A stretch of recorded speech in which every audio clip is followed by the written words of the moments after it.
Hi there! So, are you in business for yourself and you're being told all the time that you need to get out there and network? Well, I do agree. You need to be out there networking if you are in the people business and you work closely with your clients. However, I see a lot of people out there networking and pinging and ponging from networking event to networking event with very little or random results. And if you are doing networking and networking well, you should be getting an income of a steady stream of influx of new clients and referrals coming to you on a regular, steady basis. So if this is not happening for you, there is something amiss in your networking efforts. Hi, I'm Sherry Midico, and I teach the art of networking. And I'm here to give you a free mini video series to improve your networking skills. You know, I get it. I started networking 14 long years ago, and when I went to my first event, I didn't even know what networking was. I was a fitness trainer at the time, and a client invited me to a professional networking luncheon. And I thought, a professional luncheon? I wear gym clothes every day. Am I even a professional? I was very worried that I wasn't going to fit in with this group. But I trusted her, so I decided to take her up on it. And after it took me way too long to figure out what I was going to wear, I showed up at this lunch and everyone was very welcoming. We sat down and much to my surprise, one by one, they started standing up and saying some sort of a commercial about themselves and their business. Well, at this point, I began to panic. I was not accustomed to speaking in front of groups as I am now, and this made me very nervous. One, I was not prepared for this, and two, I had no idea what I was going to say. And I didn't have anything planned, so I didn't hear a word anybody else said. And when it got to my turn, I stood up very quickly and I said, "Hi, I'm Sherry, I'm a personal trainer. Thank you for having me," and I sat down. My palms were sweating, my neck and face were red, my voice had cracked, and I was very, very, very nervous from that little few second commercial.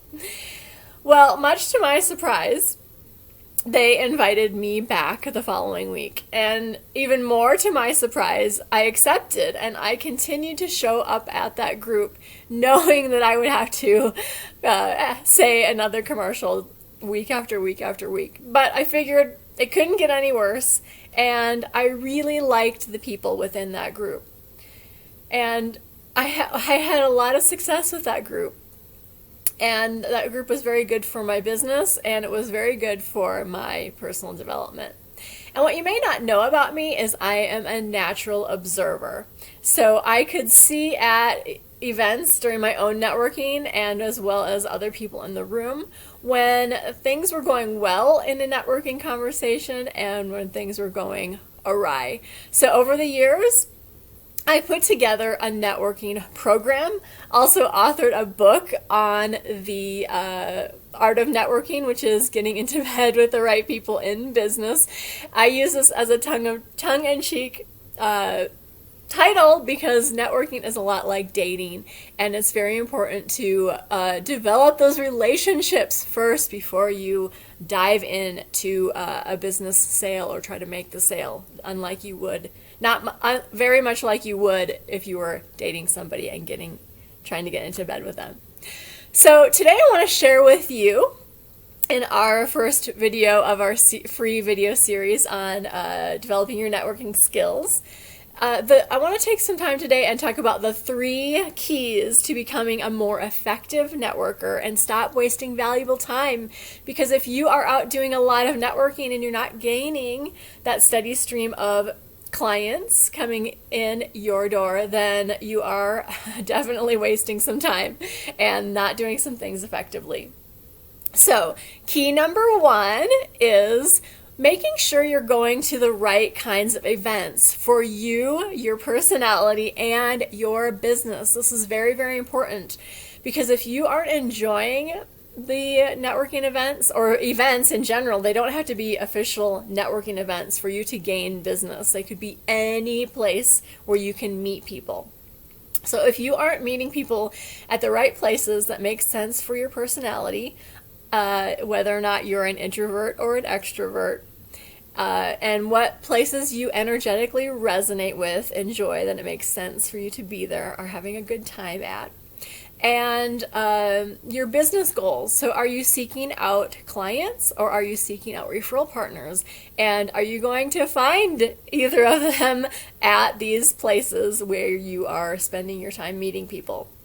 So those things are finding your events, where you're finding the right people is crucial. If you're not going to the right events, you are not going to be finding the right people who will be buying from you and referring to you. So this is key number one.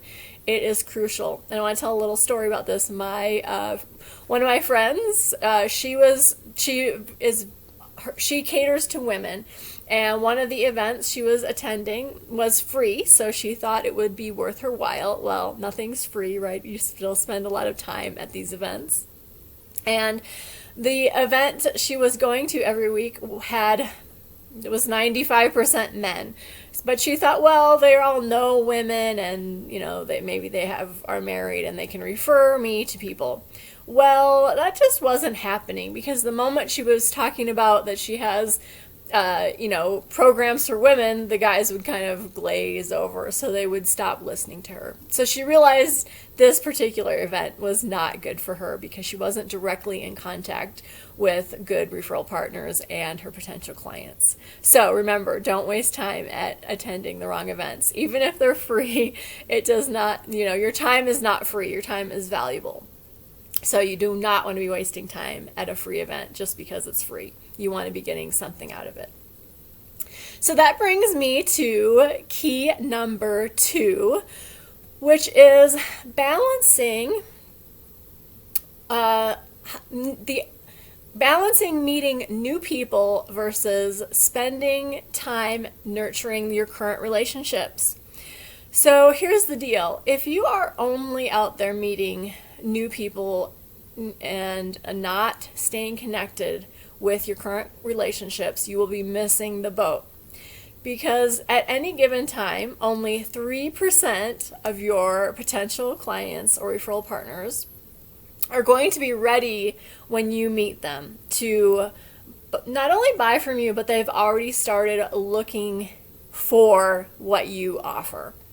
And it's a very, very rare occasion where you introduce yourself for the first time and somebody says, "Ooh, you know what? I have been looking for exactly what you offer. I want to hear more." Okay, that happens very rarely. So you've got to stop selling immediately at the event. What you need is a good keep in touch strategy for these relationships that you are building and nurturing. So aside from those 3%, 7% of your potential clients will know that they want to utilize what you are offering, but they aren't yet seeking you out. There's another 30% who have no idea yet that they will be utilizing you, but they will.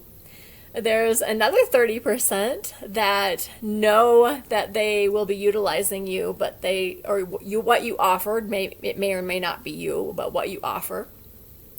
But they haven't gotten there yet. They're not ready at all. They may be, shooting themselves into what you offer. And then there's another 30% that won't buy at all. So if you do not continuously nurture the relationships you've already have, you'll be missing out on potentially 67% of your business. And they will be turning elsewhere. They'll be finding other people who are at top of their mind when they are ready for what you offer. So that is very important to stay in connection with your community and develop those relationships. So that brings me to key number 3, which is my favorite one, which is hosting your own events. So what I noticed over the years, so 8 years ago, I started running Women, Wine, and Wellness out of my fitness studio, which I no longer have the fitness studio, but that I had a very successful business in the fitness studio for over 9 years, and that is how I did it. I was out there networking and developing relationships, and when I started hosting my own events, it became much more effective. Things were happening in about half the time they were when I was attending other people's events. And why is that? What happens when you host your own events is it keeps you visible in your community. It develops your trust factor. It gives you it gives that opportunity for people to get to know you a little better and boost your credibility. So this is very, very important because people buy and refer to those they like, know, and trust. But what does that mean? Okay, they need to get to know you a little bit. They need to have that understanding if they resonate with you energetically. Do they like you? And then, do they trust that you're going to take good care of them, or that you're going to take good care of the people that you're sending to them? Okay, that is crucial in the sales process, and it doesn't happen with a pass of a business card. It happens with some continuous, them seeing you and over again, and you sharing a little bit about yourself, and you getting visible in your community. So that's why hosting your own events is really important. It speeds up that know, like, and trust factor. Now, that's one of the reasons I licensed out and created a duplicatable system for my brands, Women, Wine, and Wellness, which has been around a long time. We are in multiple states. Beer Buddies and Better Health, I had to have something for the guys. And then we also have the newest groups, which is Inspired Wellness Network. And that's a lot more flexible because it does not have alcohol. But people know that at all the events they're going to be having a good time. It'll be a little bit more social. It's educational. Now, that said, you do not have to lead those events. You have the opportunity to work with me if you want to on those events and not recreate the wheel. But I also recommend people do things like host client appreciation nights or open houses or host your own workshops to get people to understand that you know what you're talking about. You are an expert in your field. That also helps build the trust factor. So there's a lot of different ways that you can host your own events. It's important to find something that's right for you. So with that, I appreciate you watching this free first video, and I want to share with you, I will be hosting my class, Network to Success, 8-week course. It is around the corner, so if you're interested in that, let me know. But there will be another video or two on free networking education for you before class starts. So thank you so much for watching. I'd love to hear your comments below. Where do you struggle the most with your networking efforts? Thank you so much for watching. Until next time.